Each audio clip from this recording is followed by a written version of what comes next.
If you have an idea that you genuinely think is good, don't let some idiot talk you out of it.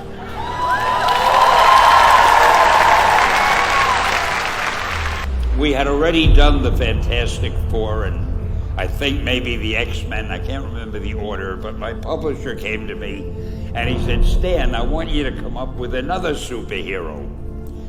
So I said, okay, and I went home, and when my publisher said do something, I'd better do it because I wanted to keep my job.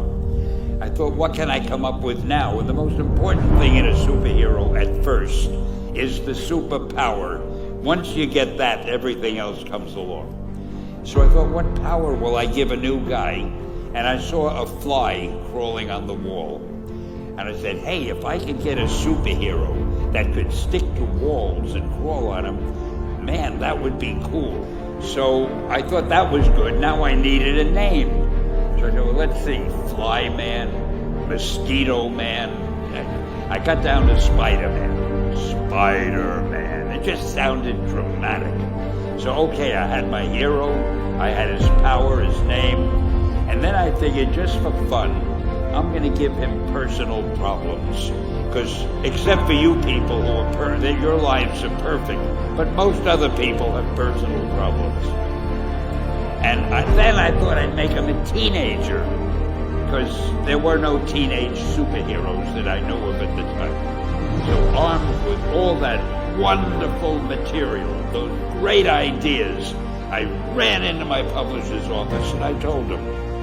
This was my reaction, the reaction he gave me. Stan, that is the worst idea I have ever heard. First of all, and he started to give me his, because he's a very logical man, very intellectual. First of all, people hate spiders, so you can't call a hero Spider-Man.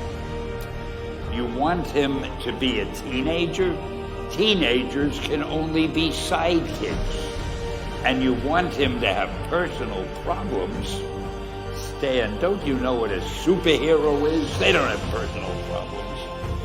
Well, I left the office disappointed, but obviously a much wiser man. And I couldn't get Spider-Man out of my system. So we were about to kill a magazine. I think it was called Amazing Fantasy. It wasn't selling well, and we were sending the last issue to press. When you do the last issue of a magazine, nobody cares what you put in it because the book is dying. Just to get it out of my system, I put Spider-Man in Amazing Fantasy, feature him on the cover, forgot about it. A month later, all the sales figures came in. My publisher came racing into my office. Stan, you remember that character we both loved so much, Spider-Man? He said, let's do him as a series. Now, why am I telling you this? Besides the fact that I have to kill a little time. If you have an idea that you genuinely think is good, don't let some idiot talk you out of it.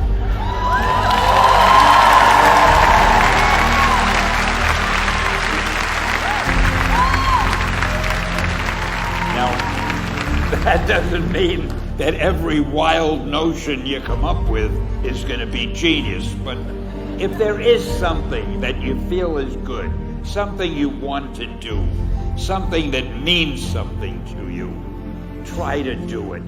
Because I think you can only do your best work if you're doing what you want to do, and if you're doing it the way you think it should be done. Just do your thing, do it as well as you, that's the important thing. Don't shirk. Whatever you do, give it your best shot. You'll be glad you did. Excelsior!